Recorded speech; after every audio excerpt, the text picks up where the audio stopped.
Leave, I will call you.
Welcome to the dynamic learning hub of XLR at Andheri East.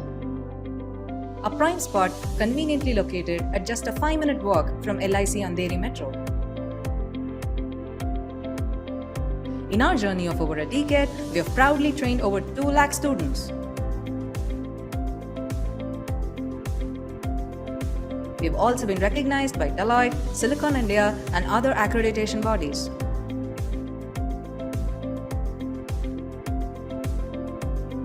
Experience learning like never before in our spacious and comfortable classrooms. With high-definition projectors and state-of-the-art acoustics in place, we ensure effective learning even to the farthest point in the room. The hybrid mode is a game changer as you can enjoy the benefits of a light classroom from the comfort of your home. Even if you happen to miss any classroom session, you can still attend the same session with the same trainer at the same time at your convenience, maintaining consistency in your learning progress.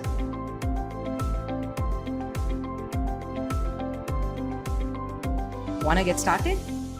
Join us for a demo or career chat over a cup of coffee at our Andheri branch. XLR. We don't just train, we build careers.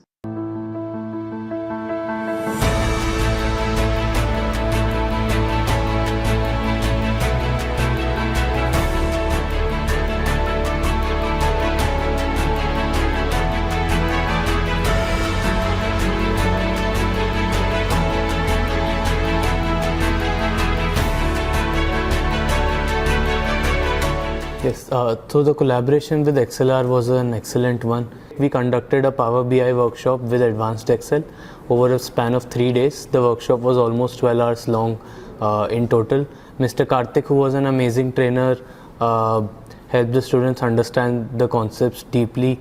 I am sure that the students will be able to apply these concepts in their careers as well as their daily lives. The trainer, Mr. Karthik, was an excellent person where he explained in very detailed manner on how to give great insights using very complex data sets.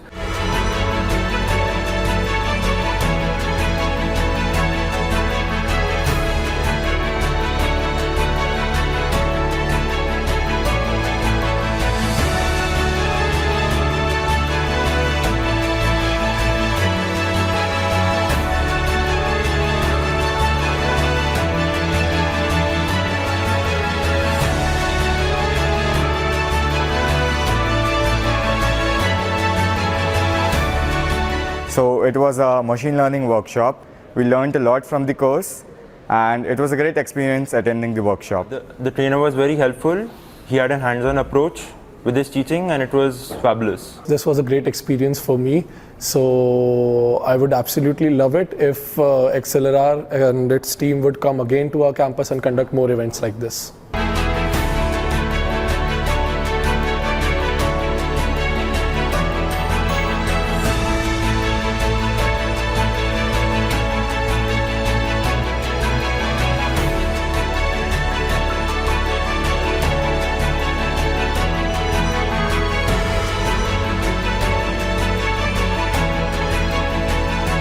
It was a great course and it started from basics and took me to a great extent. The experience of the workshop was really nice. The feedback from all the students was positive. They understood the concept. The workshop was also practical based with some questions. The experience with XLR was very smooth. They helped us in conducting the workshop smoothly right from the booking of the vendor and deciding the course till the distribution of certificates. In overall, this workshop was a success during our Technical Fest Atmos, and I thank XLR for being a part of it.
very much interested in learning digital marketing course for a very long period of time, but I don't get a proper platform. So later for my college, I get to know about XLR and I enroll in XLR course. It was really good experience. Our course has been taken by Mayur sir, and he was very good teacher. He's not only focusing on theory part, he's doing how real digital marketing works, and it was in total very good experience. I get so much of knowledge. Here they're not only focusing on study, they're also conducting different exam to test our knowledge, and as we are giving the exam, so to appreciate our work, they give certificates for the toppers, and along with the certificate they give hampers. Thank you, XLR.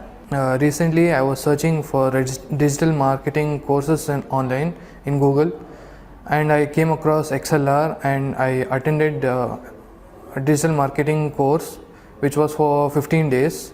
My mentor Mayur helped me for attending these classes. So he is a very informative and helpful guy. In the course end, there is a exam which I topped, so I came to the XLR office in Bengaluru.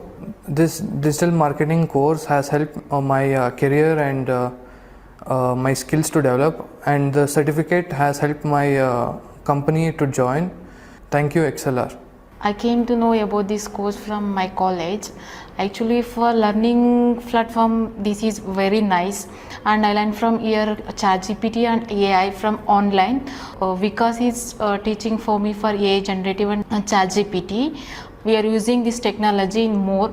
And after finishing the courses, I came from for collecting the certificate.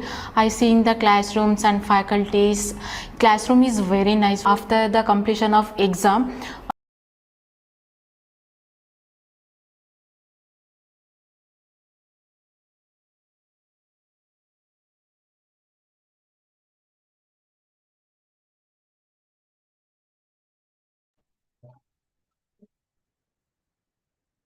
Yeah. Hey guys, good evening to everyone. I hope I'm audible to everyone. Can someone confirm the chat box?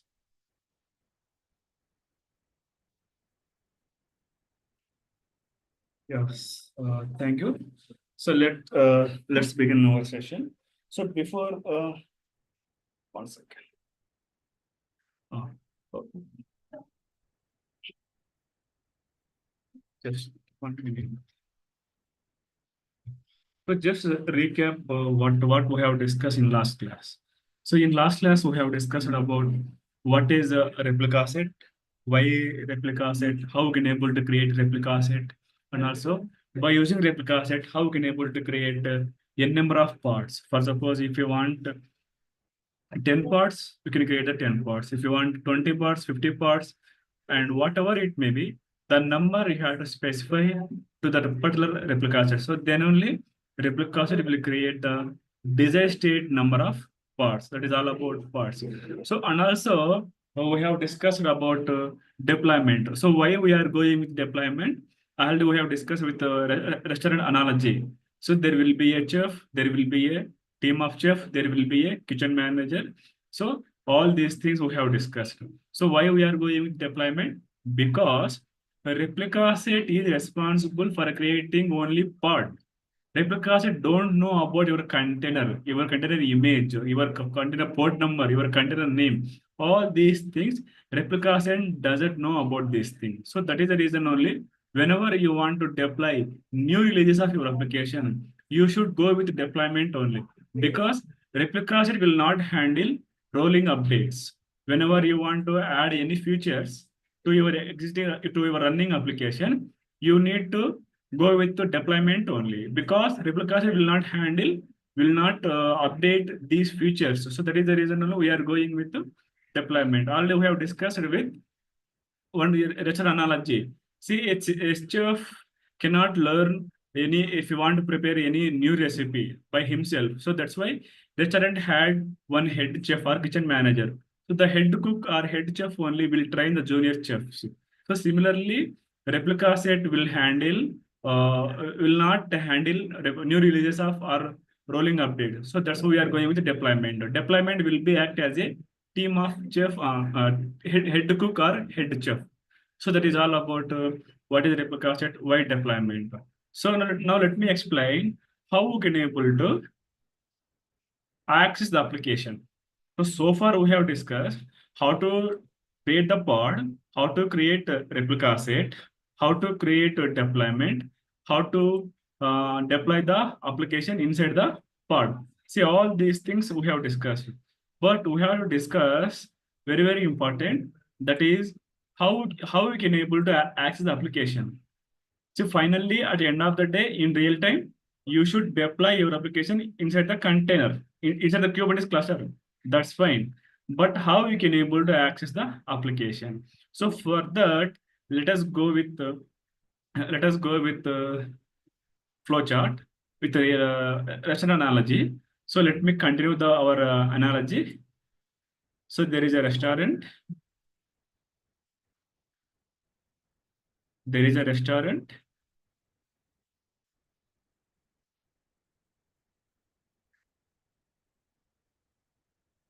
There is a restaurant. Let me add color. This is our restaurant.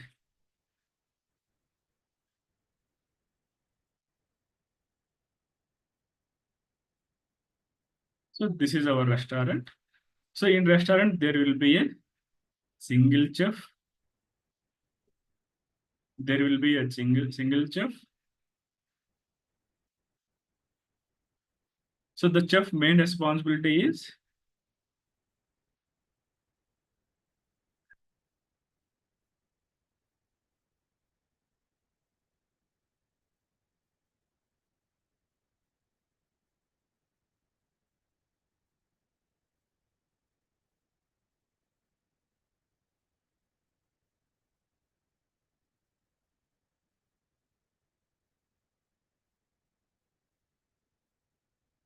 just a second. Okay, let me take a remark from here. That's better.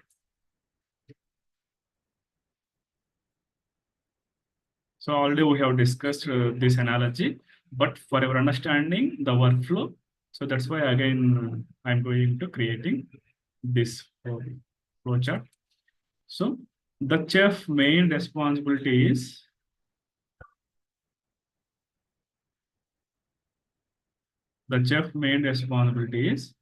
to preparing the food. To preparing the food.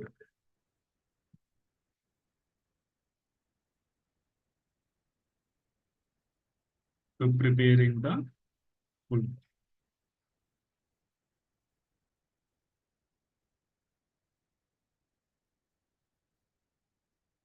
To preparing the food. That's it. So who will serve this food? To the customer. To the customer. Customer is available here. Customer is available here. So food will serve to the customer. So similarly take a cluster. Take one cluster. So this is our cluster. Inside our cluster, our application is running. Inside our cluster, our application is running.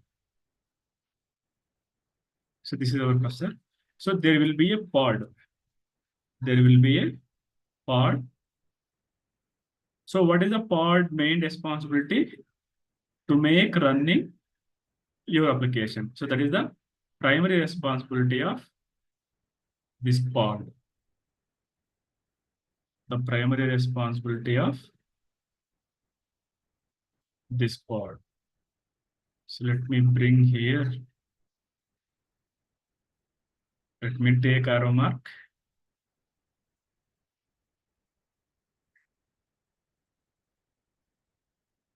So to make running the application, that is the primary responsibility of the pod. Running the application.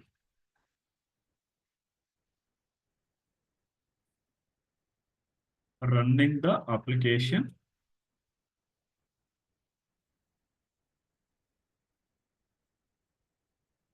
running the application. So who will access this pod? Who will access this application which is running inside the pod? So customer only, end user or client. So this is the real-time analogy with restaurant. So chef, he's a chef. Let me add a name.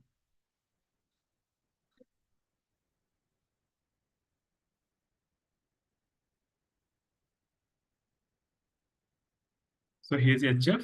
So chef will be act as a pod in the cluster. Food will be act as a application, running application in the cluster. A customer, so will be act as a client or end user. So similarly, we have a group of chefs because of to maintaining restaurant customers.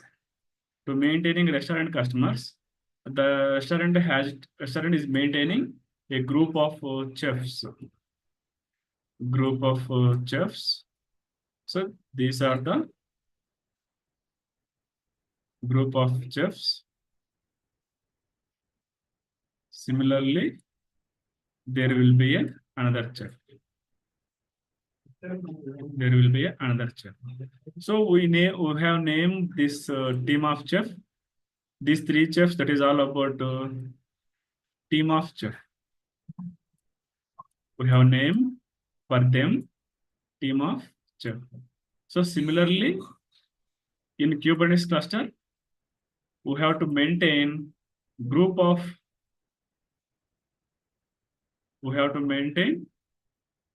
pods because you need to maintain your application traffic.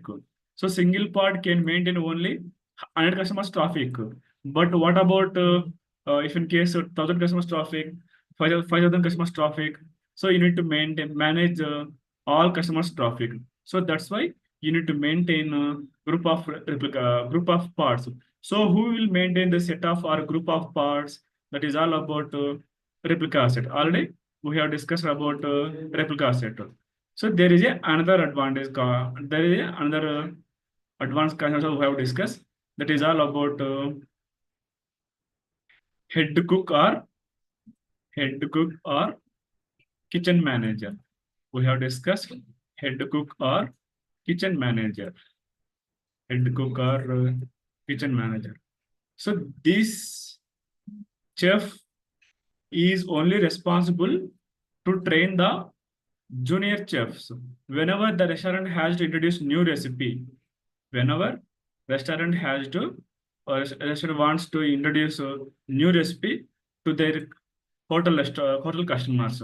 So that is all about, let me name it, head cook or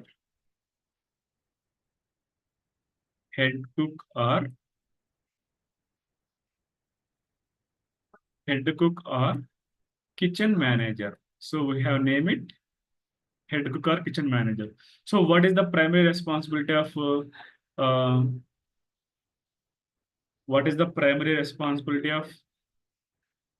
this head chef? Or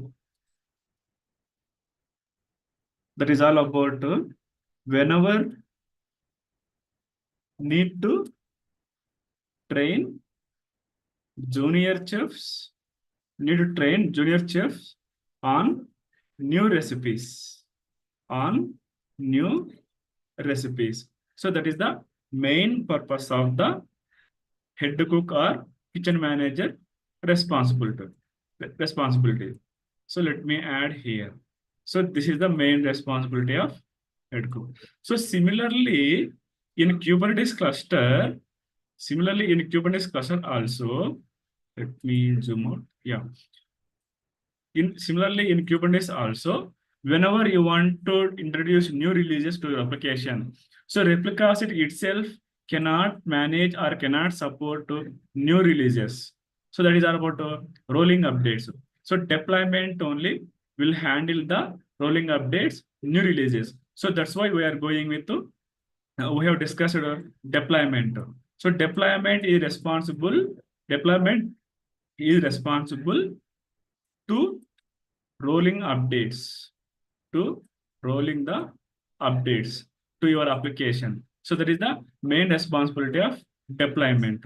So, but we have discussed we have discussed with the restaurant analogy. So let's continue with our restaurant analogy. For suppose, see there is a restaurant, there is a chef, there is a dining hall, there is a food. So you have customer entered the restaurant. Customer entered the restaurant. Customer entered the restaurant. So now my question is, who will bring the food to the customer? If you go to any restaurant, directly you cannot go to the kitchen. Directly you cannot go to the chef master. So for bringing your food, you are not allowed to bring any food, any kind of food for you in any restaurant or in any hotel.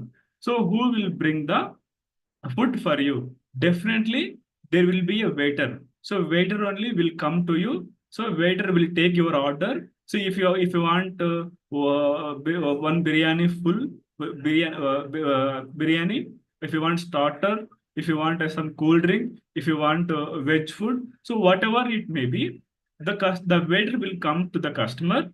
From the customer only, waiter will take the entire order. So that means what?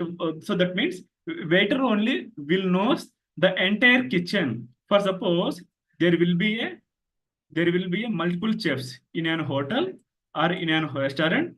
There will be a multiple chefs. So let me explain. 4 chefs are available, or 3 chefs are available. So 3 chefs are available. 3 chefs are available. 3 chefs are available. 3 chefs are available. Yeah. See, each chef has a different specialties. So for suppose the first chef will prepare the non-veg food. First chef in a restaurant, the first chef will prepare the non-veg food only, NV items. The second chef will prepare only veg food. So the third chef will prepare only fast food.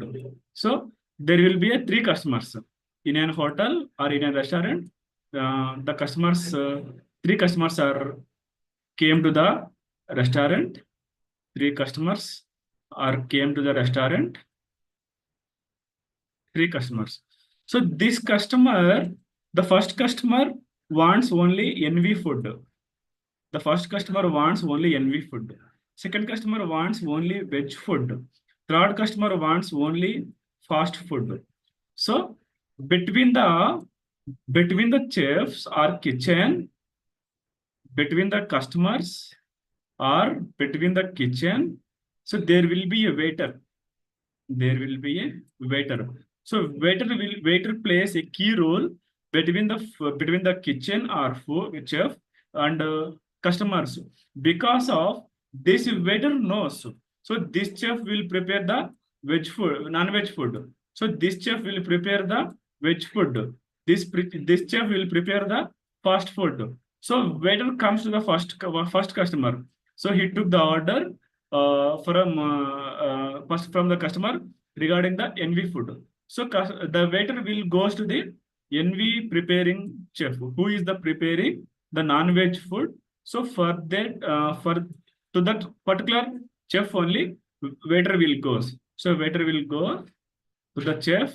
So then he will bring the food to the NV customer.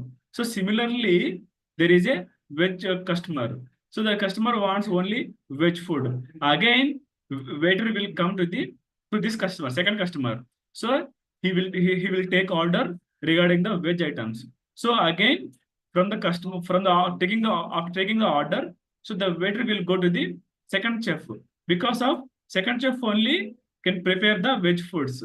Again, they collect the food, so then they serve the food to the second customer. Similarly, the waiter will come to the third customer. So from the third customer, waiter will take the order regarding the fast food. So again, waiter will go to the third chef, because of third chef only preparing the fast food. So he took the food, again he served the food to the third customer. So what is happening between the kitchen, between the kitchen, between the customer? So there is a waiter. So waiter will serve the food between the to the customers and kitchen. So similarly, if you take cluster, your application is running inside the pod. So your application is running inside the pod. Your application is running inside the pod. So user is available here. User available here. So how the customer or end user can access the application? How customer access the application? So this is my question. In Kubernetes, whenever you deploy any application inside the Kubernetes cluster, so ultimately your application will be run inside the pod only. So from here, how customer will access the application?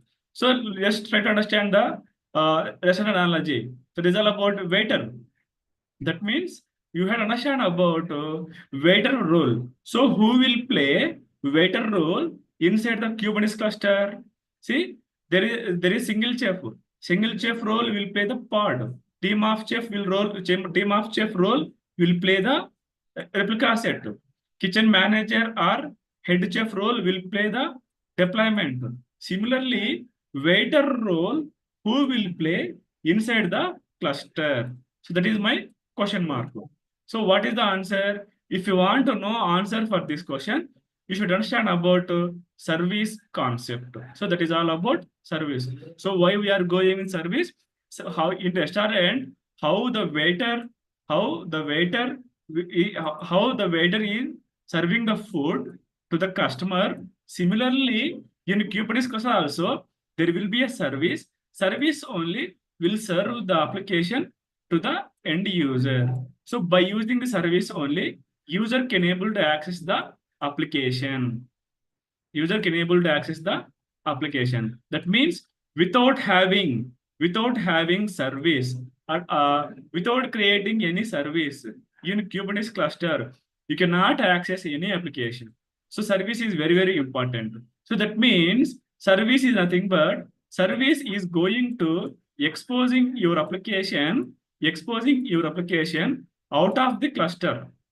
Exposing your application out of the cluster. So that is the main purpose of service. So if someone will ask, what is service? Why service? So why service? Service only can able to expose our application outside the cluster. So then what is service? Service only can make available your application to the end users. So if you want to understand more about the service, just visit the official website. Service in K8s, just hit the enter. You can learn more about. See, expose an application running in your cluster. So that is the main purpose of service. So behind a single outward facing endpoint, that means there will be only one endpoint. So by using this endpoint only, user can able to access the application. So who will provide this endpoint? Service only will provide the endpoint. So even when the workload is split across multiple backends, that means you can split your workload between the multiple backends. No problem. Service can serve the application to the end users. So that is the headache of service. That is the main responsibility of service. So in Kubernetes, a service is a method for exposing a network application that is running one or more pods in your cluster. So that is all about service. So what is the key aim of service? The key aim of service in Kubernetes is that you don't need to modify your existing application to use an unfamiliar service discovery mechanism, but you can run your code in the pods. So what is meaning by run your code in pods?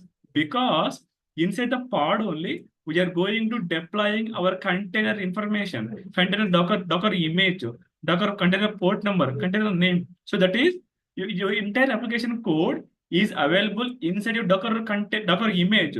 So the Docker image is going to providing inside the pod. So that's why you can run your code inside the pod.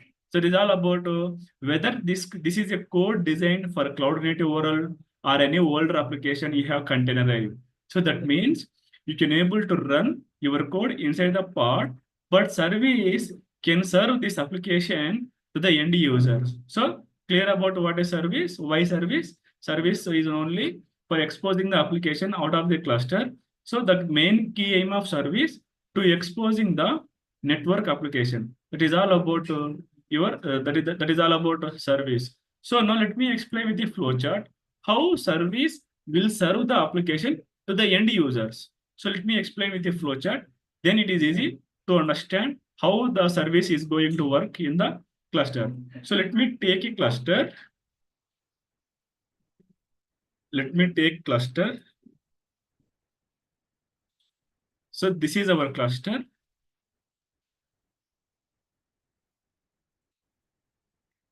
This is our cluster. This is our cluster.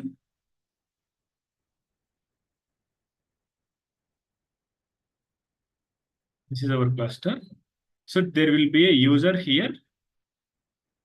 Here user is available. Here user is available. Here user available. So there is a application URL.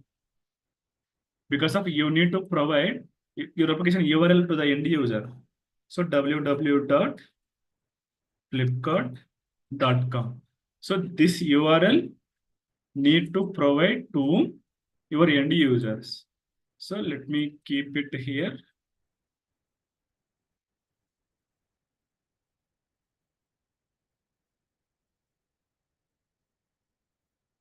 Just 1 second. Yeah. So let me take text again. Let me add here. www.flipkart.com. Let me increase the font size. Yeah. So you have provided the application URL to the customer. So the customer hitting the URL. So what will happen? The first request will go to the DNS. In the the first class I explained. So DNS. So DNS. Why the request will go to the firstly DNS? Because of every application URL, every application domain name has been registered with a constant public IP address. Already I have explained. So how companies are going to say they register their application public IP address. All these things I explained. So now let me explain what will happen. So the request will go to the here. So DNS. So DNS will give response back because of the URL is available. The public IP address is available inside the DNS. So if you want to understand about more, so let me explain. So there is a Flipkart application. Just let me give inspect. So click on the network.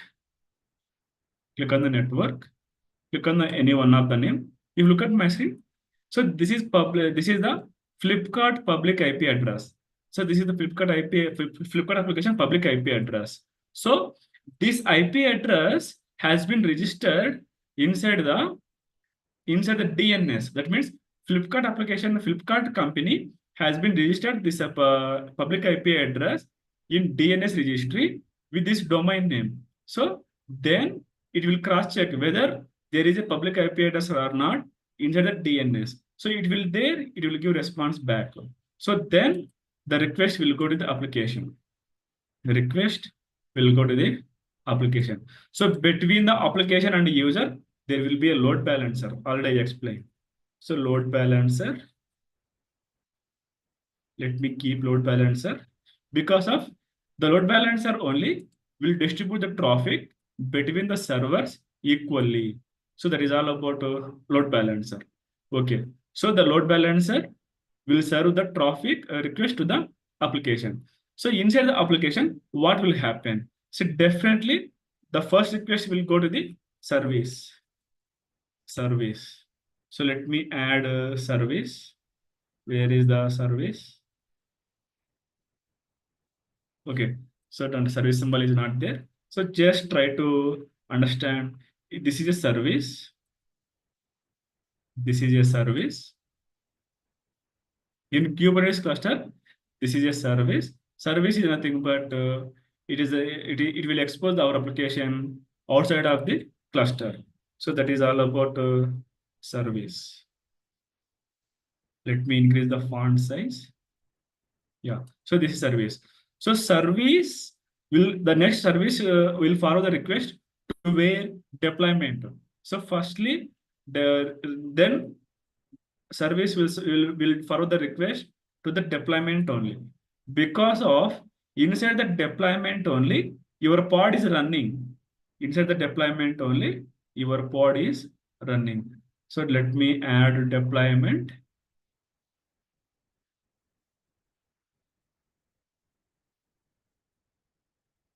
Yeah, so just assume it is a deployment. Let me take a normal square bracket. That's better. So this is your deployment. Inside the deployment, you are running replica set. So this is the deployment. Let me add color for the deployment.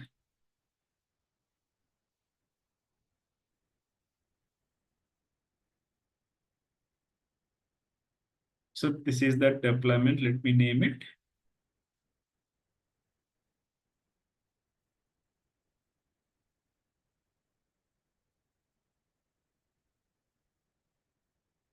Deployment.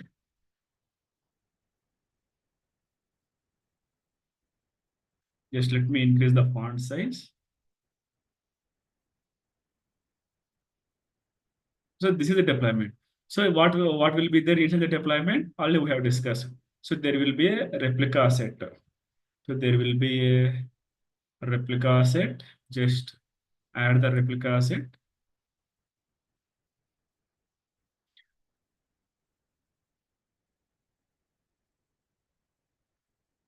There will be a replica set. So just let me name it.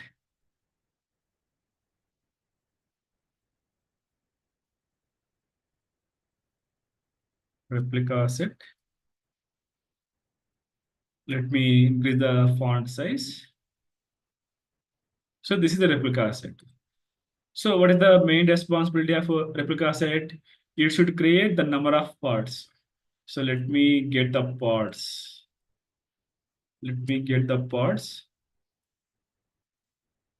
So this is the pod. So let me add the pods. For suppose I'm running multiple pods for my application. I'm running the multiple pods. Just let me keep it here. Keep it here.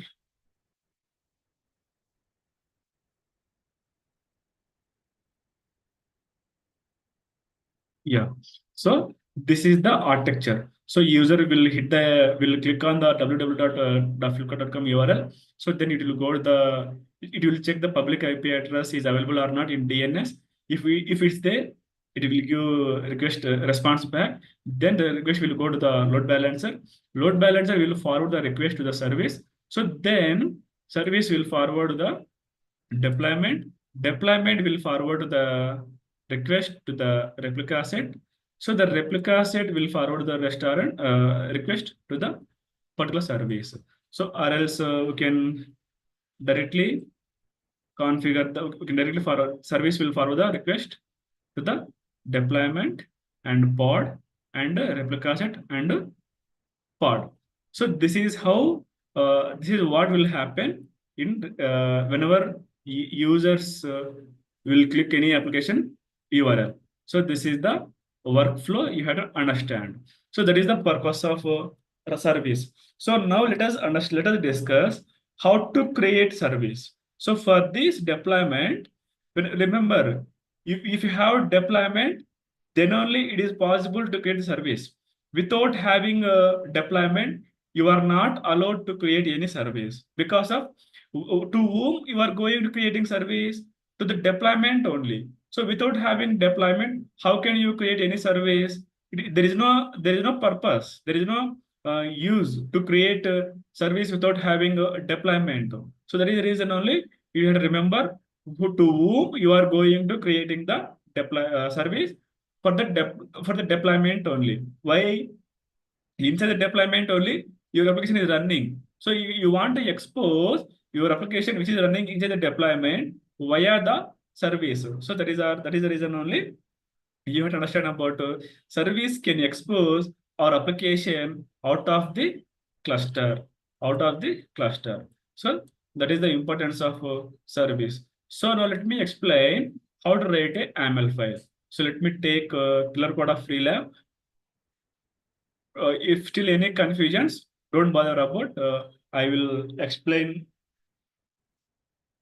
I will clear all your questions at the end of the session. So just first we need deployment. So without having a deployment, we cannot create any service. There is no any use. So let me get deployment YAML file from the official website only. Let me get. Slowly scroll down. So this is a deployment YAML file. So copy the YAML file, come to here, just create one YAML file.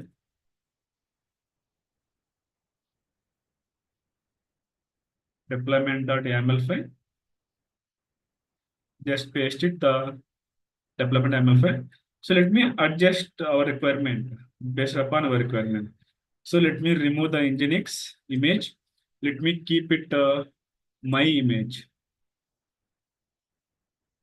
Let me get it from the hub.docker.com. Let me get Netflix application. Copy the image name. So this is my image name, Docker image name. So inside the image name only, my application code is available. So that's why I told you, you can run your code in parts. So let me name C1-1. It is my container name. So then label also, let me remove Netflix. So this is my label name. And also you should change here also. Because of both place, you should provide same label name only.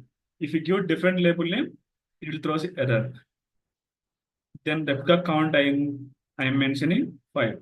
So here we don't to again mention label name. You can remove. So now I'm going to deploying this application, this service, this deployment in my namespace. So let me explain how to create namespace, how to configure namespace into the YAML file. So under the metadata, there is a name. So under the name only, you have to configure your namespace. So all I told you, whenever you are working in any company or any organization, you should not use default namespace.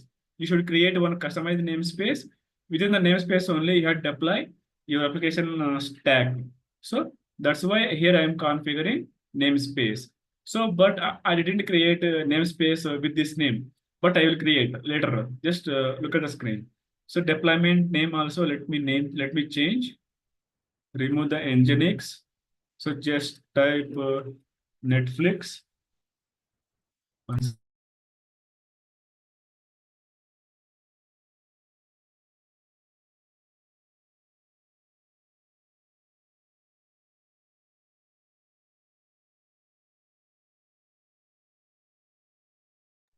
Yeah.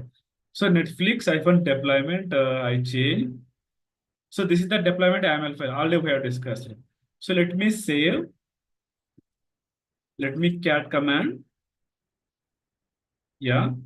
So before applying or before running this YAML file, we should create namespace, right? Inside the YAML file, I configured my namespace Murli-ns. So before that, let me check how many namespaces are there in this lab. See, get ns. See, only default namespaces are available. So there is no any namespace name with Murli-ns. So let me create kubectl.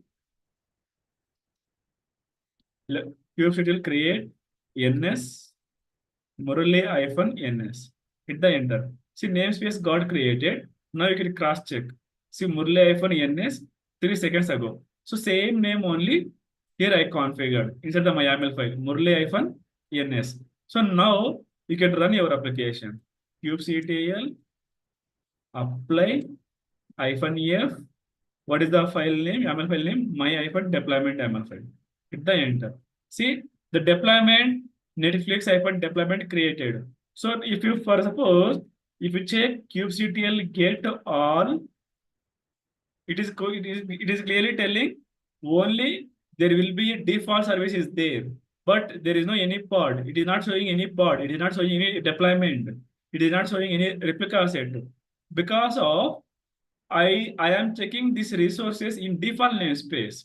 So, but my deployment has been created where inside this namespace only. So that's why you can understand about how you can call or how you can see all your resources application within your namespace. So let me explain. For suppose kubectl get deployment, kubectl get deployment, then mention -n, then mention your namespace name. So this is how you can able to call your namespace for seeing all resources which are available inside your namespace. So kubectl get deployment -n stands for namespace. So hit the enter. Now I can see my deployment. Netflix deployment. So what is the desired state replicas? 5 by 5, update 5, available 5. 17 seconds ago, my deployment has been created. So same way, we have to check replicas. kubectl get rs, then -n. You have to mention your namespace name. Hit the enter. See, I can see my replica set name. So data set is number 5, current 5, ready state is 5. 94 seconds ago, my replica set has been created. Similarly, same way, we have to check pods also. kubectl get pods -n Murli-namespace. Hit the enter. I can see 5 pods running. So 14 seconds ago, these pods has been created. For suppose I want to see all resources by using a single command. Just now, as of now, I use 3 commands for seeing deployment, for seeing replica set, for seeing pods. So if you want to see all resources at a time, you can just use kubectl get all, then -n, mention your namespace name Murli-ns. Hit the enter. See, there is a kubectl get all -n namespace command. Then firstly, it is showing my 5 parts. Secondly, it is showing my deployment. Thirdly, it is showing my replicas. So this is how we can able to understand about how we can able to configure namespace, how we can able to see resources by calling the namespace. So now what is our concept? What is our goal? Service. So service is nothing but it will expose your application outside of the outside of the cluster. That is a network application. So now let me explain how to write a service YAML file. So for that you need one service YAML file, right? So vi space, for suppose let me write my-service.yaml file. You can give whatever you want. Then mention. So API version. Every YAML file will begin with API version only. So, but for service you can use v1 only. But for replica set, for deployment, you should use apps only. Apps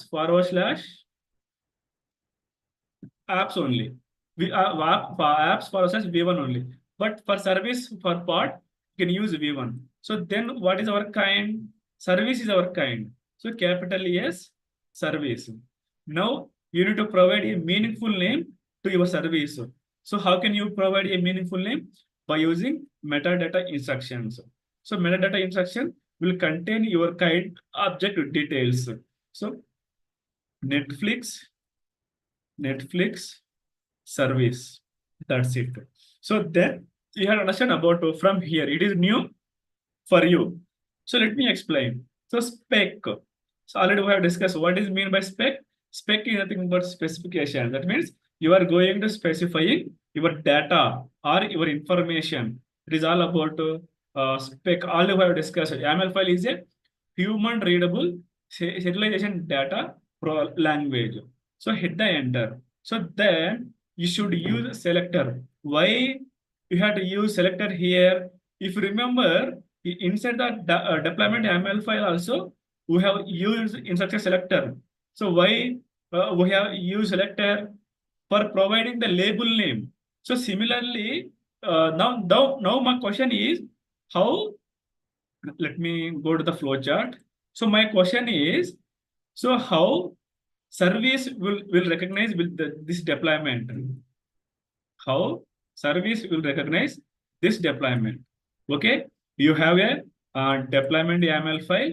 You have a deployment YAML file, no problem.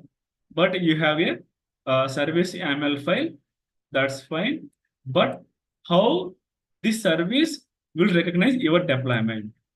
So what is the answer? So that is all about, let me explain. See, if you remember, inside the deployment YAML file, you have configured label name, right? See here. So this label name is useful for replicas. This label name is useful for your pod.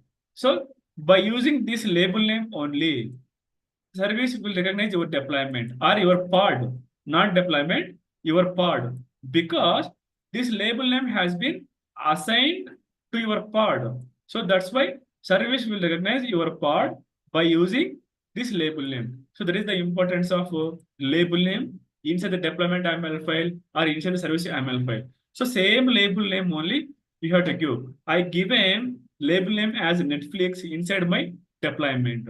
So Netflix. So that is about selector and app. So if someone will ask how service will recognize your pod, how service will serve the application to the particular pod, you should say there is a label name inside the deployment YAML file. So by using this label name, we have to use inside the service. So by using the service label, by using that label name only, service will recognize our pod because same label name only has been assigned to the pod and to the replica set where inside the deployment. So this is the interrelation between the service and deployment, replica set and pod. So that means label is playing key role. Label is playing key role. So that is a very important of that is the importance of label. So now let me complete the service YAML file. So you need to provide your container port number to the service. So as of now, we have configured API version, kind, metadata, label name. That's fine. So but you should specify which port number you have configured your pod. There will be a container. There will be a pod to your container. Inside the pod only, we have specified our container port number. So that is the reason only which port number you have configured inside the deployment YAML file, same port number only you should specify. So let me explain how we can able to specify our container port number or pod port number inside the YAML file. So exactly under selector, indentation is very important. Under the selector, just type ports, hit the enter. Exactly under ports, give two indentation, mention hyphen, then space, then type protocol. See, in network components, you should understand about what is mean by protocol. See, protocol here we have to follow the TCP protocol. See, in real time, many applications are following TCP protocol only. TCP stands for Transmission Control Protocol. So you should specify protocol. How can you specify the protocol TCP? hyphen space protocol. Hit the enter. Exactly under protocol, just type port, end with the colon, then mention your port number. Which port number you have given inside the deployment YAML file. Same port number only you have to specify. For suppose if you give a different port number inside deployment YAML file and a service YAML file, it won't serve the request to the pod. User cannot access your application. So that is the thing you have to remember. But then mention a target port. You should understand about what is mean by target port, why we have to why we have to configure this target port. See, whenever you want to access your application, so this port number is assigned, this port number is your container port number or application port number, but target port. So already I told you, by using the service only, we can able to access our application. So you have to configure a port number to the service also. So how you can you can configure a port number to your service? That is all about target port. So by using target port instructions, you can configure a port number for your service. So that is all about target port number. But you can give same port number only. Whatever the port number you have used to your application or container, same port number only you can give. Or else you can give different also, no problem. So that is the difference between port and target port number. Definitely there will be a confusion. This port number is container port or pod port number. This is our service port number. Okay. Now we have to understand about how you can able to create a service. So let me save this YAML file. I forgot to mention namespace. Here I need to specify namespace also. Name space. What is my namespace? Murli-ns. So this is how you can able to write a namespace. So let me save escape colon wq. If you give ls, if you can see service YAML file. Let me do cat command. See, my YAML file has been saved. So now let me run this YAML file. How can I run? kubectl apply -f my -service. Hit the enter. See, service has been created. So now you can check kubectl get all -n Murali-ns. See, if you look at the screen, there is service. Netflix-service. Type is a cluster IP. Cluster IP, this is cluster IP. External IP is none. Port number is 80 TCP. What is the age? 11 seconds ago. But here you had to understand about what is this type cluster IP. Why external IP is showing none? If you want to understand about this, what is the cluster IP? Why external IP is showing none? For suppose just now I explained, by using the service only, we'll expose our application outside the cluster. But how can you access application? So is this IP address will help to access your application? So let me try. So copy the this is a cluster IP. This is not a public IP address.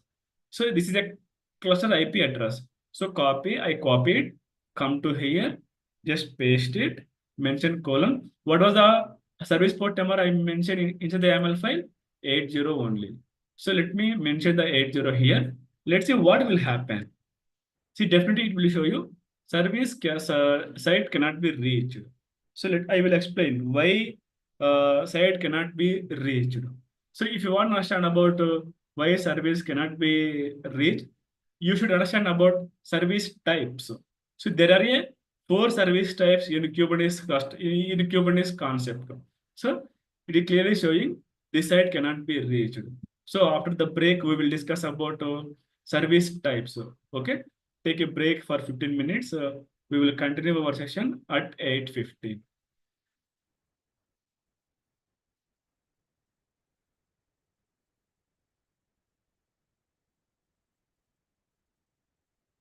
everyone go for a break. Session will continue by 8:50.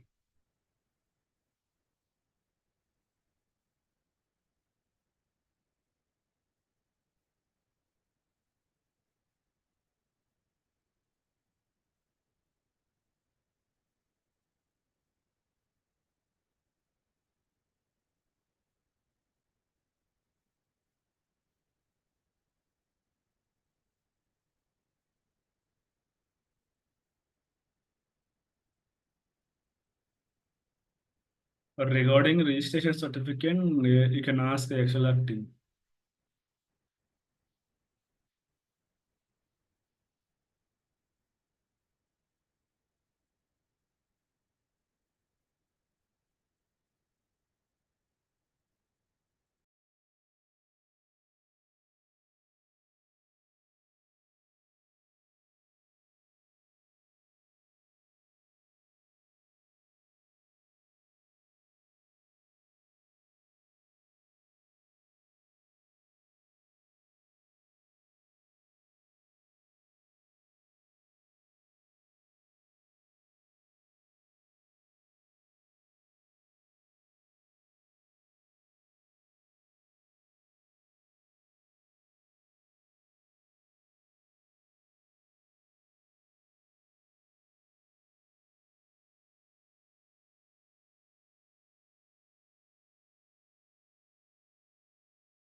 No problem, Hamid.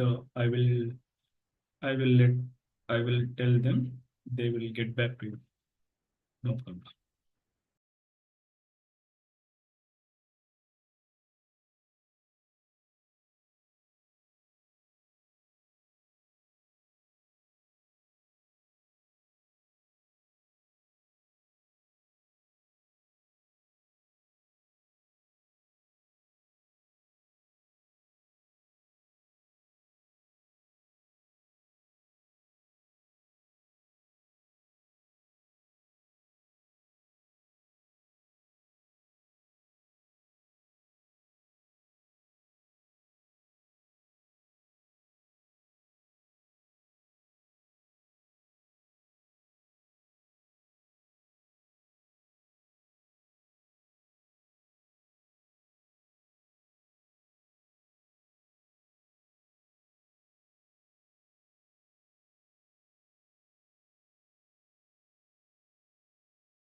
Yeah, hey guys, I hope everyone came back.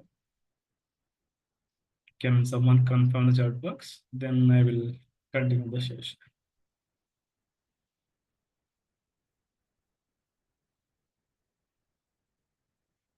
Yeah, thank you.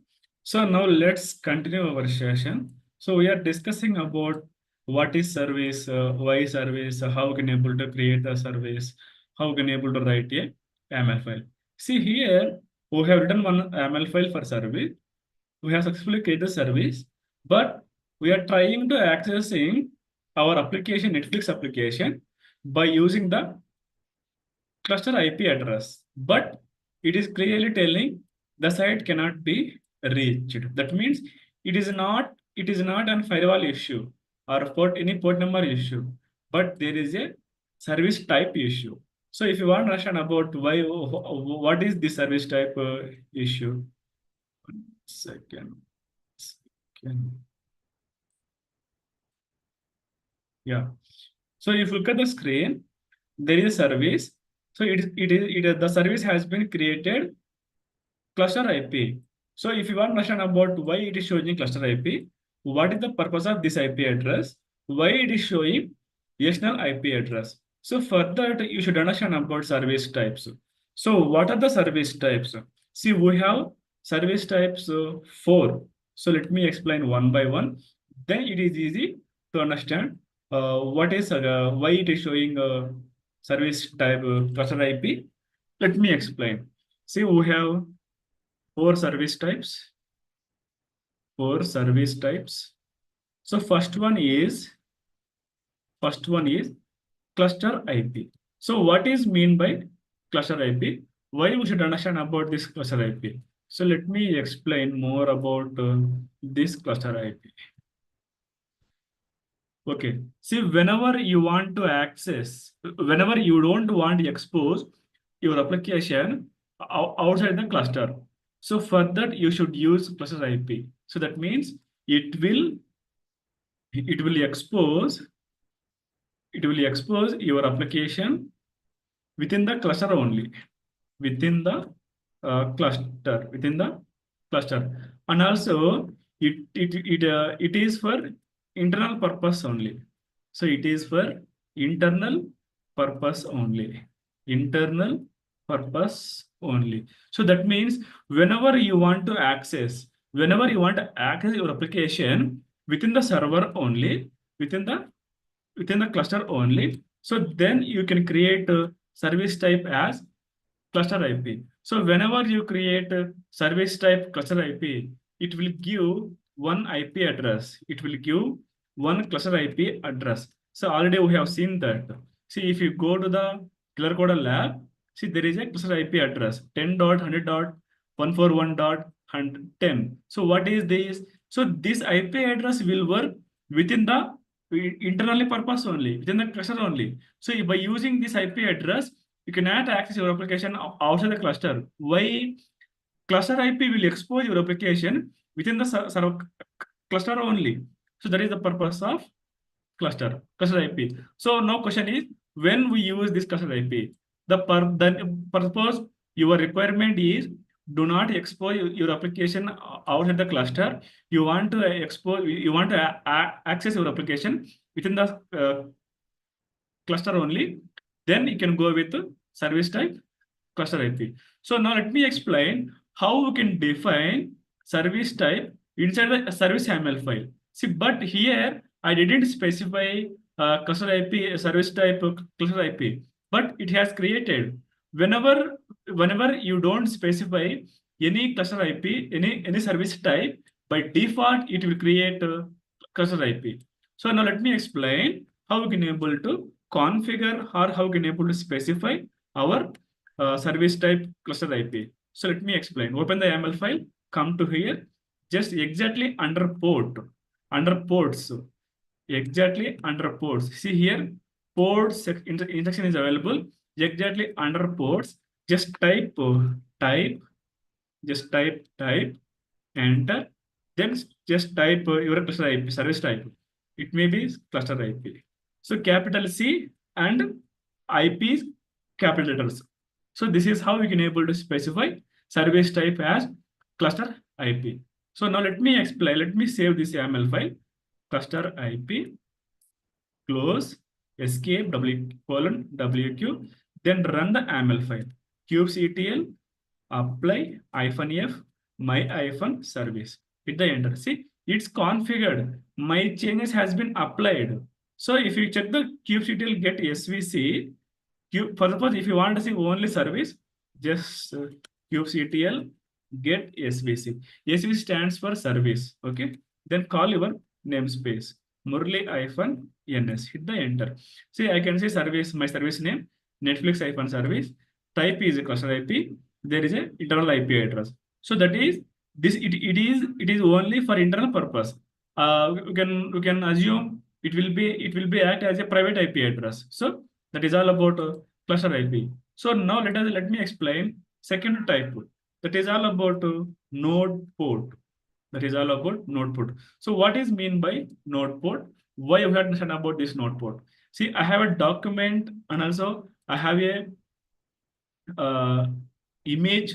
I will explain clearly what is service type, what is node port.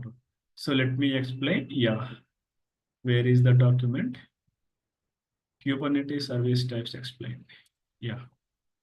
See, if you look at the screen, so what is the purpose? Introduction. See, services expose your application running in the parts. All we have done. So think of it like given an address or a phone number to reach your application.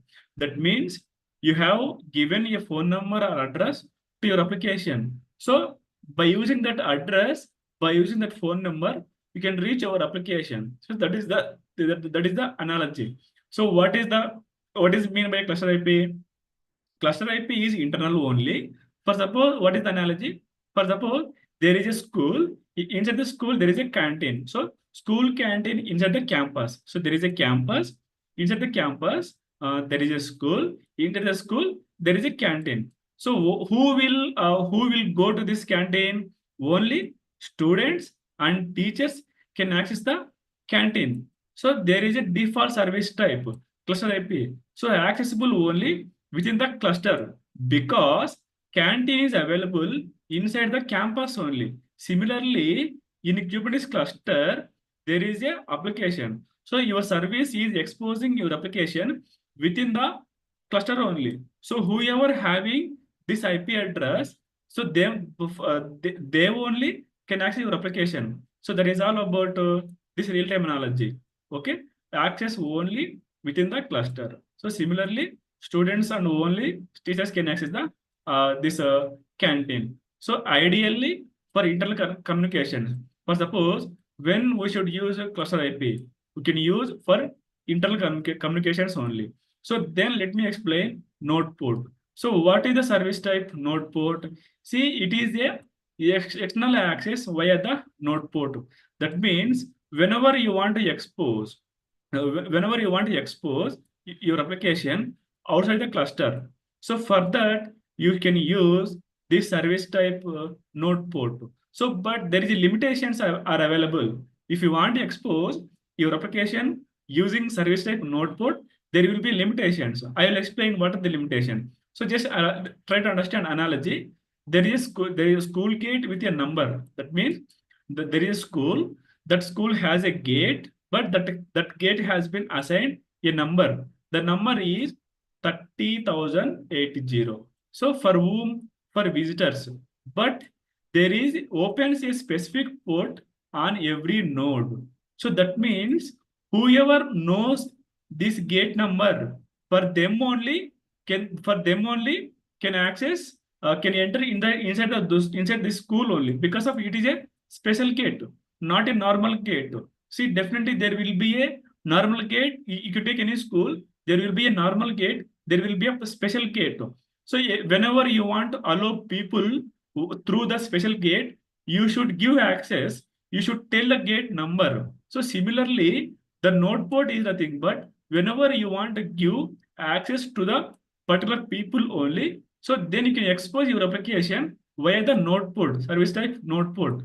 But whenever you want to expose your node port, you should use the registered port numbers only. That means node port has a limitations. So if you want to understand about more about node port, just try to understand this analogy. School gate with a number, so opens a specific port on every node. Already I explained. In Kubernetes cluster is nothing but combination of nodes. So there will be a multiple worker nodes. So whenever you want to give access your application on each port number, on each worker node, you can go with the node port. So that is inside the YAML file, you would specify service type as a node port, then it will create a node port. So that is all about node port. So access using only node port.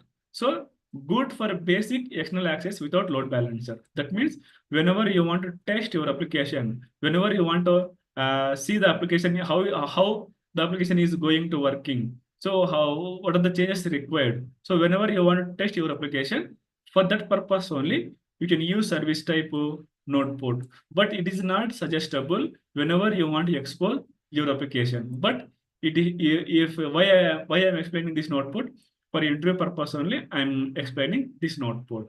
So this is all about node port. So now let me explain how you can able to configure a node port inside the service YAML file. So just come to the lab, open again the service YAML file. So change the service type, remove the cluster IP, just type capital N, node, capital P, port, node, port. So this is how you can able to specify the node port service type. Escape, WQ. Just give up arrow, just run your YAML file. See configured. If you check the kubeshell get svc-ns space, see type is node port. It has been changed as node port from cluster IP, but there is no external IP.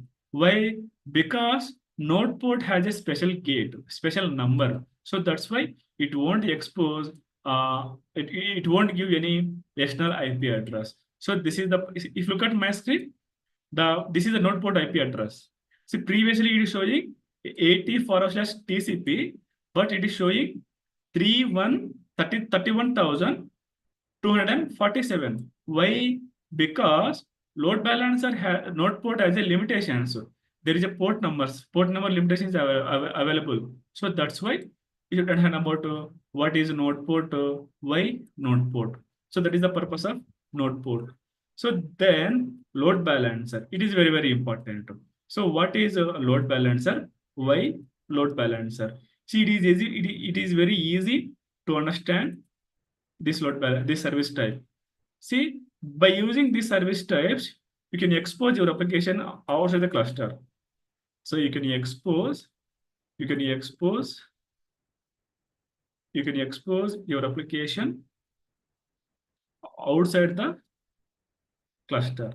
So that is the purpose of load balancer. That means whenever you want to expose your application outside the cluster directly, you can use the service type load balancer. So now let me explain with real analogy. See, if you look at the screen, load balancer. See, cloud-friendly external IP address. For suppose, publicly listed takeaway. So for suppose, there is a Swiggy application is available, Zomato is available. So for suppose, whenever you want to, for suppose, there is a restaurant. So there is a restaurant. So directly, you cannot go to the inside the restaurant, but there will be a takeaway counter. So if you go to the takeaway counter, then you can take your order. So that is the load balancer. That means without entering inside the restaurant, you can take your food. You can order your food. You can bring your food. Your food. So that is the purpose of load balancer. That means you are not entering inside the cluster, but you can able to access your application outside the cluster by using load balancer. So that is the purpose of load balancer. So real-time analogy, restaurant, before in front of the restaurant, there will be a takeaway counter. So you can go to the takeaway counter, you can order your food, you can bring your food, you can take your food, your food without entering inside the restaurant. So that is all about. So that means how restaurant is providing takeaway. Similarly, load balancer will provide a one external IP address. So by using this takeaway counter, how users bringing their food. Similarly, by using this external IP address, users also can access the application wherever will be there, no problem. But you can share this external IP address, then they can access your application from anywhere. So that is the purpose of external IP address. So provided external IP address, great for production workloads. So this is all about load balancer. So clear about load balancer. So now let me explain how we can able to configure a service type load balancer. So let me open the YAML file, service YAML file. Second.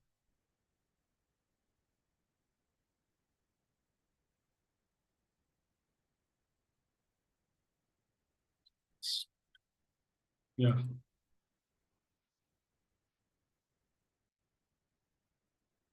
What happened this lab?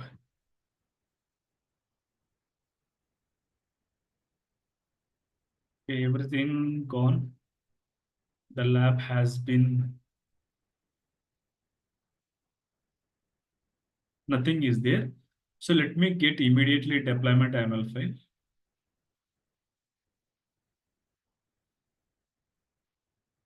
The lab has been logged out. Just to take this example YAML file only.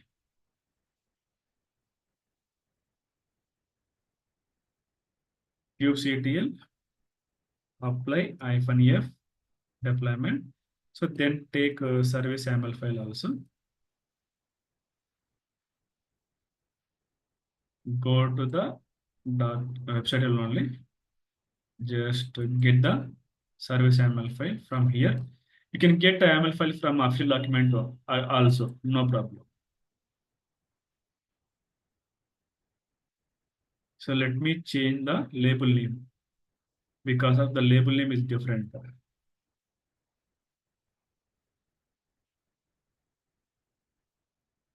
Nginx is a label name. And also target port number also let me change 80. So now you have to understand about how you can specify the service type load balancer. So just type under the ports, type, then capital L, load, capital B, balancer.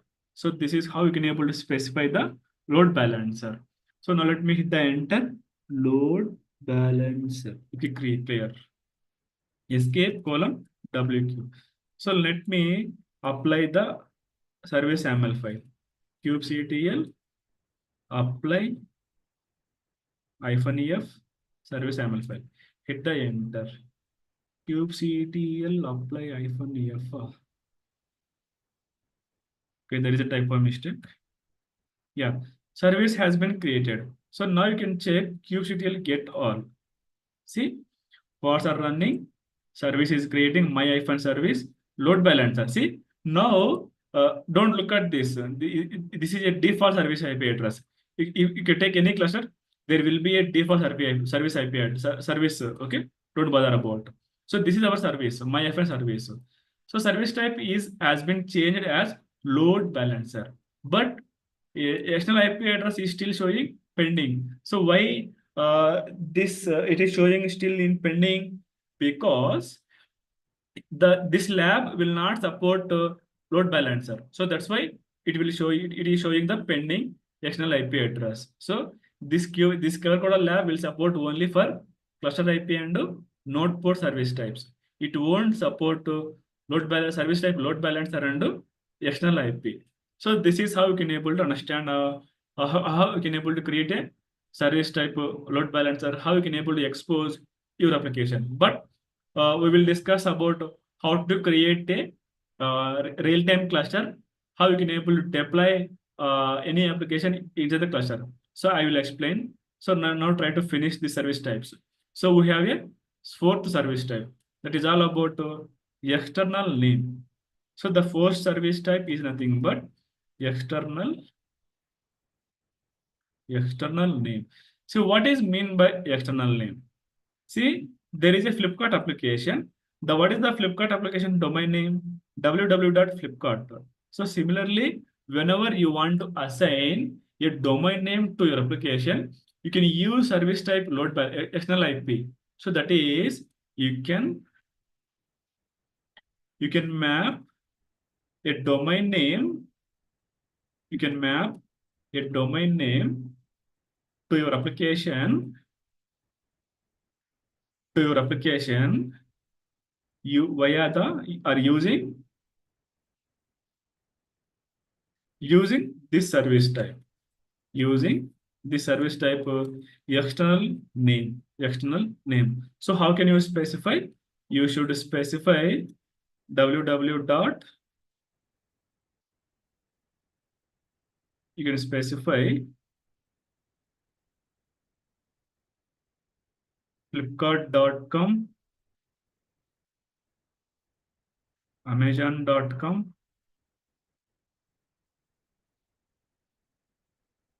meesho.com,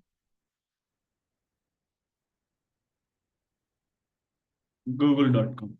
So whenever you want to use this external service type external IP, you should have domain names of your application. So then only you can able to access, you can able to use this service type external IP address.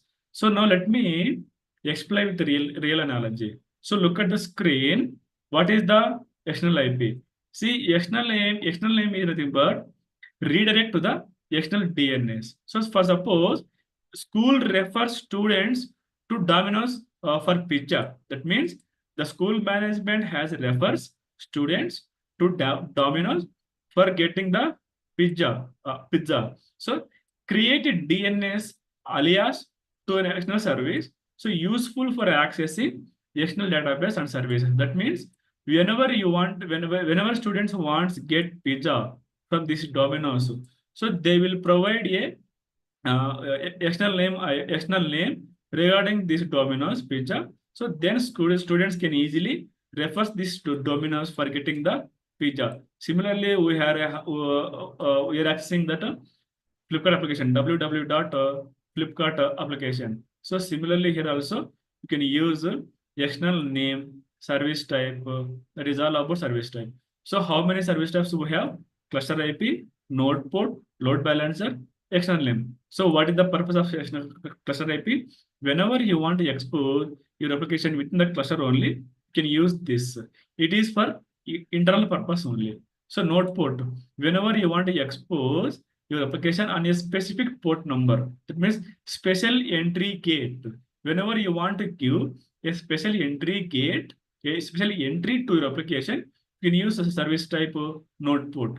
So load balancer, whenever you want to expose your application outside the cluster for everyone, you can use external name, load balancer. But what is the external name? Whenever you want to map any host name or domain name, you can use service type as a external name. But as of now, we don't have any domain name. So that's why I'm not creating the service type external name. So this is all about what is service, how can able to create service type cluster IP, service type node port, service type load balancer. So let me take a look on the screen. I have an image regarding the service types. So just look at the screen where it is. It is not opening. Where is the, yeah, here. Yeah, see, if you look at the screen, K8 service types, so see, cluster IP.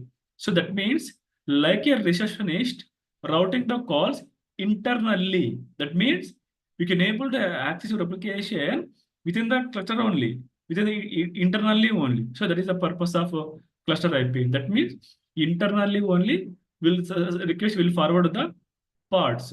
It is all about cluster IP. Then node port. See, there is a hotel. So whenever like a hotel entrance is allowing direct external access with a special entry. It is all about node port. So what is the load balancer? For example, like a call center, directing external request to the branches. See, there is a restaurant. Every restaurant has a call center, right? Phone number. So you can call to the restaurant. Hey, restaurant, I'm so on so. I'm from here. I'm talking from here. Is your restaurant is opening? Or this type of foods are available in the restaurant. So you can call to the restaurant from wherever from wherever you are there.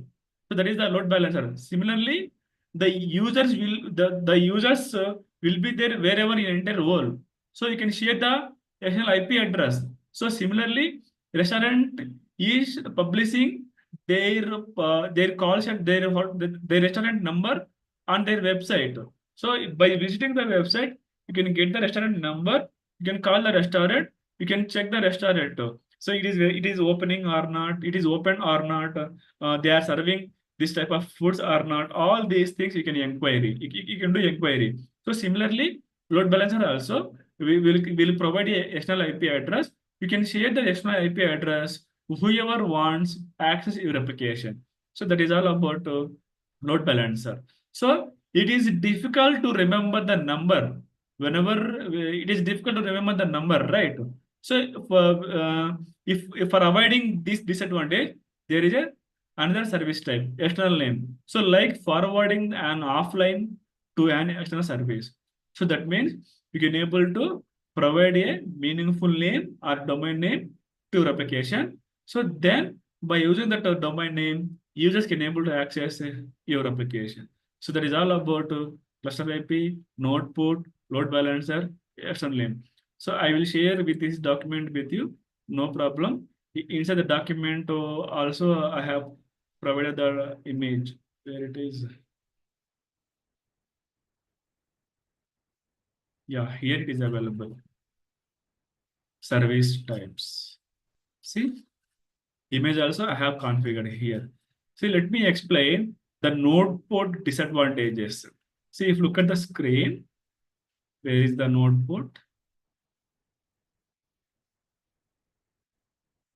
Yeah. See, node port service in Kubernetes makes your application accessible outside the cluster by exposing it on a port of each worker node in the cluster. So this is helpful when you want to access your application directly without using a load balancer or ingress. Ingress is another concept I will explain later. So key characters.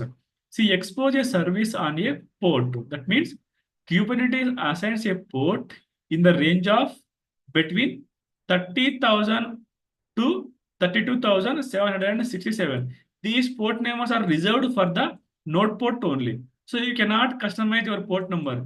Whenever you want to expose your application using node port, you should use port number between these numbers only.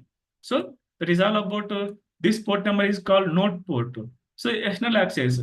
So users can access the application port number using node port and node port IP address and node port number.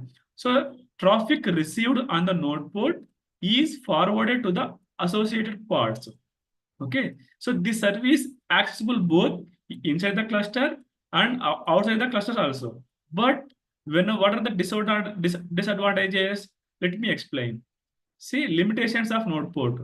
So there is a limited port range. So only you can use between these port numbers only, but no high level of load balancing. So you manually access the application using the specific node IP address, but not suitable for production.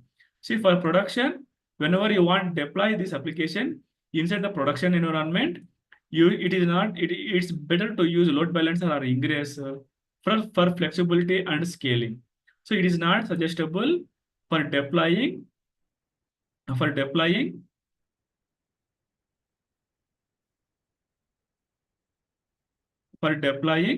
your application. So that is all about service type node port.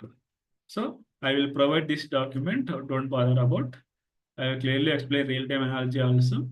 See, node port, real life analogy. See, imagine a hotel with multiple entrants. See, a receptionist is present at each entrance. So redirecting guests to the restaurant. So that is all of when it use notebook. Quick testing from outside the cluster. Whenever you want to do quick testing for your application from outside the cluster, you can use. But when you don't have a load balancer or ingress, okay, that is all about service types.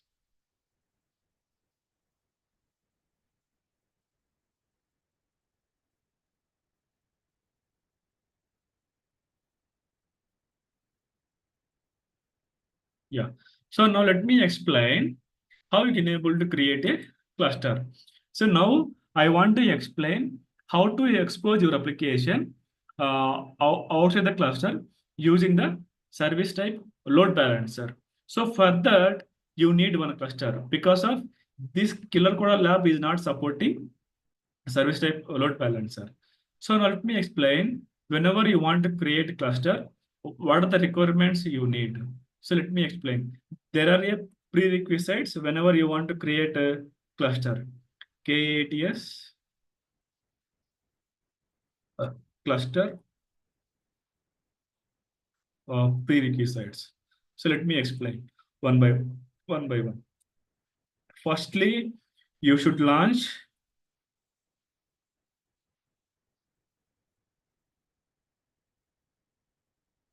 create one EC2 server, then create one IAM user,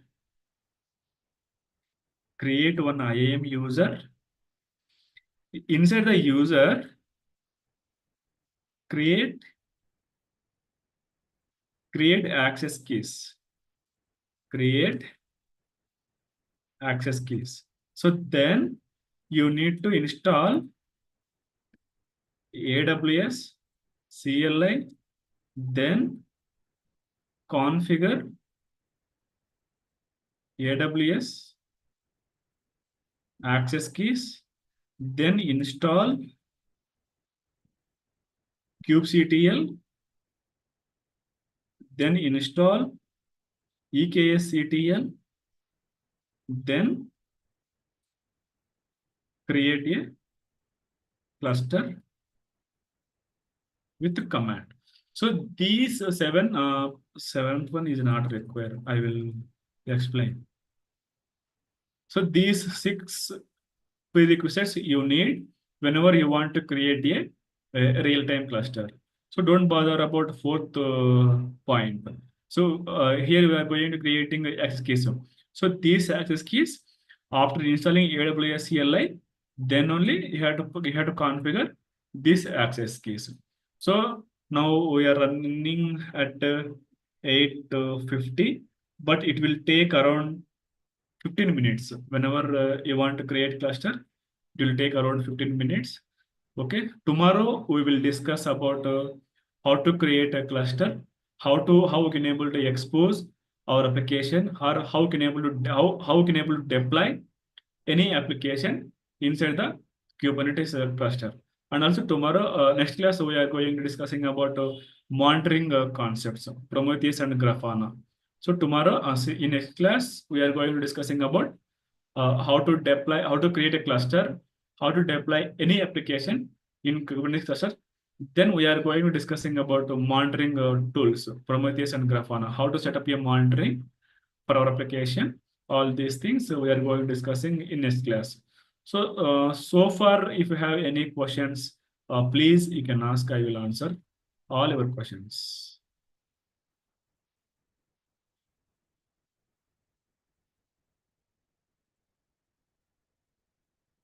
I don't understand anything what you have explained. Can you explain again, please? See, we have done around 2 hours. See, if you okay, let me explain. So so far we have discussed about what is service, why service. So service is nothing but service only can able to expose your application outside the cluster.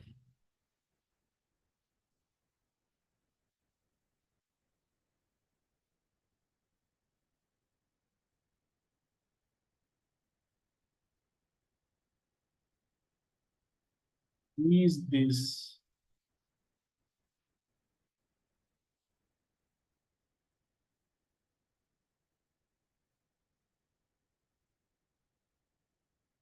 Just 1 second.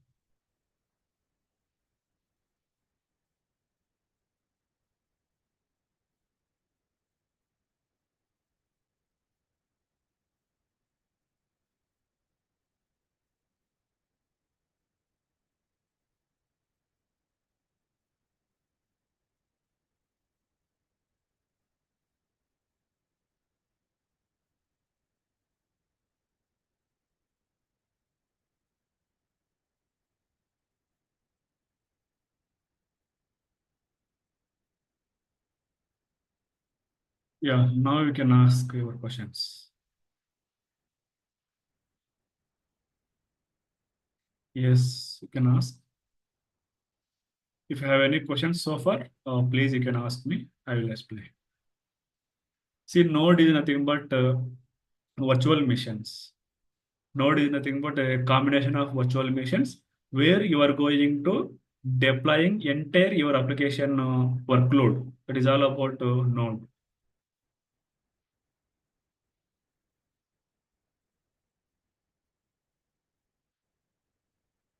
Regarding the exams, you can ask XLR people, the XLR team only. Sushmita, can you share the attendance links? Someone is asking attendance link.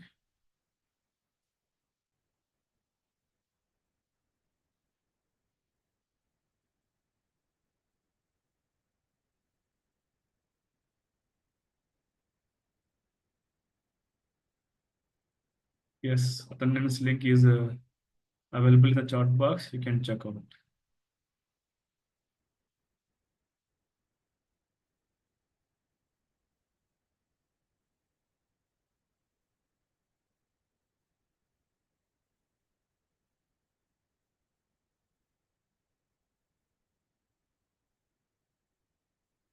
So still someone have any questions, you can please ask. Regarding the service types, cluster IP, load balancer, node port, external name, all these things. In next class, I will discuss how to create a cluster. Kubernetes architecture, please explain.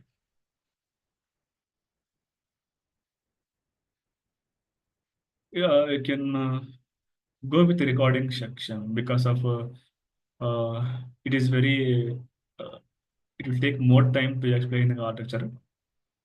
I explain with a flow chart with clear explanations. You can go with the recordings.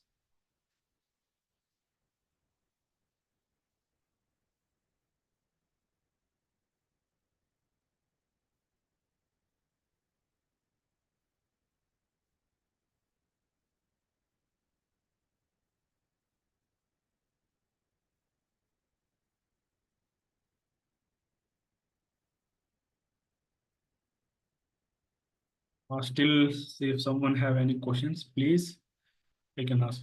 So far we have discussed service types, cluster IP, node port, and load balancer, external name.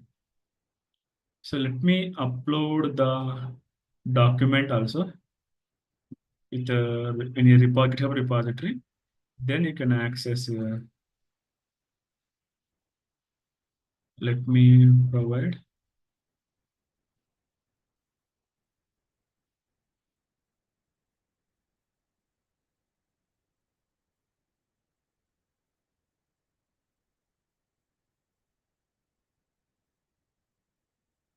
So just let me provide the repository with you. I'm going to uploading a Kubernetes document with a real-time analogy regarding service types. I will share the repo URL again in the chat box. You can try to fork it.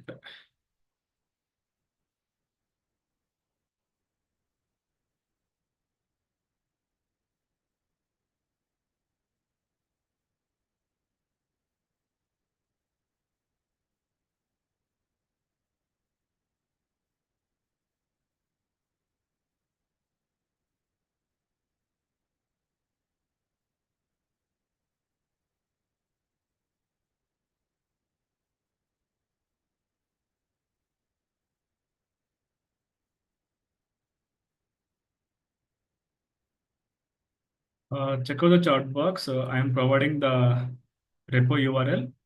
Try to access.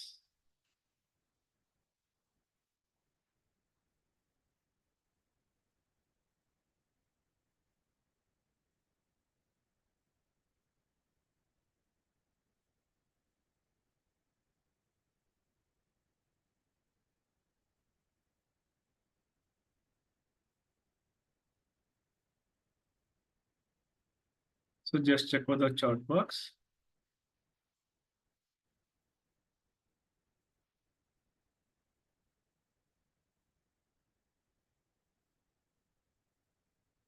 Yeah, I sent an repo URL in the chat box.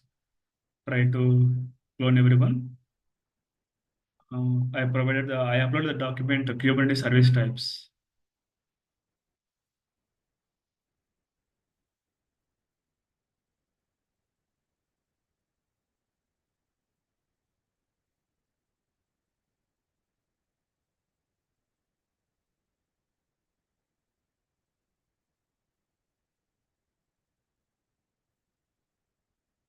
So far, if you have any questions, please you can ask. Then I will explain.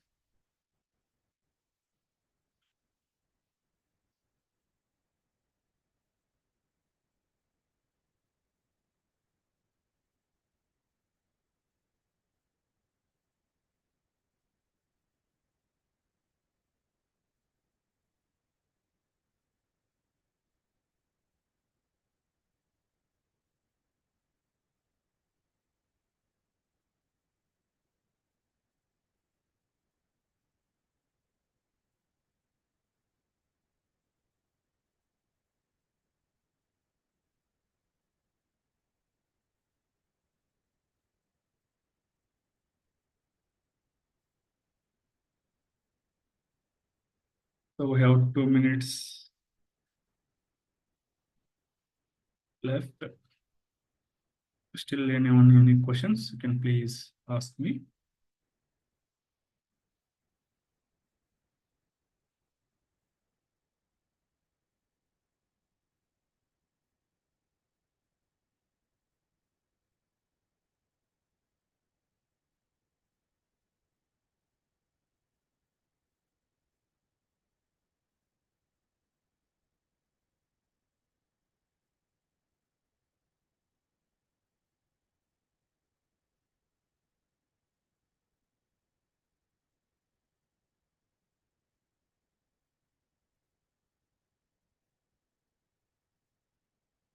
Yes, thank you, Dhanveshwar.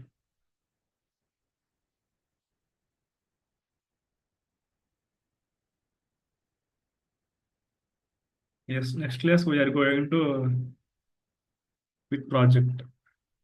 We are going deploying one project in Kubernetes cluster. Then we will set up a monitoring. Then we will create a complete pipeline, Jenkins pipeline.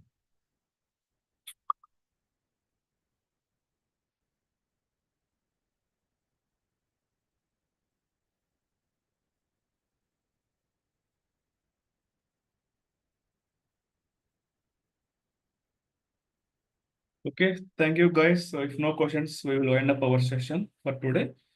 See you next class. Take care. Bye. Good night.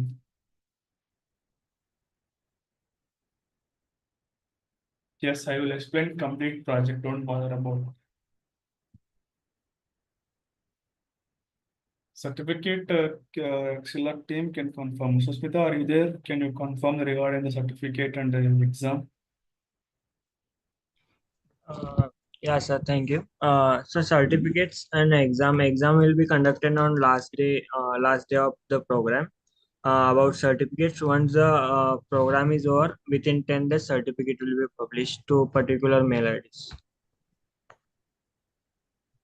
So I hope everyone got about information about certificate and exam.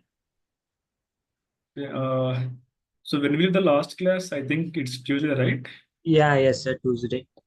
So Monday, Tuesday, we have sessions. So in next two classes, we are going discussing how to create cluster, how to deploy a complete project, how to set up a monitoring servers, how to create a complete Jenkins CI/CD pipeline. These things are in pending. We are going discussing in next two class. Okay, thank you guys. Thank you. See you in next class on Yeah, Monday. thank you, sir. We will continue the session on Monday at the same time. Yes.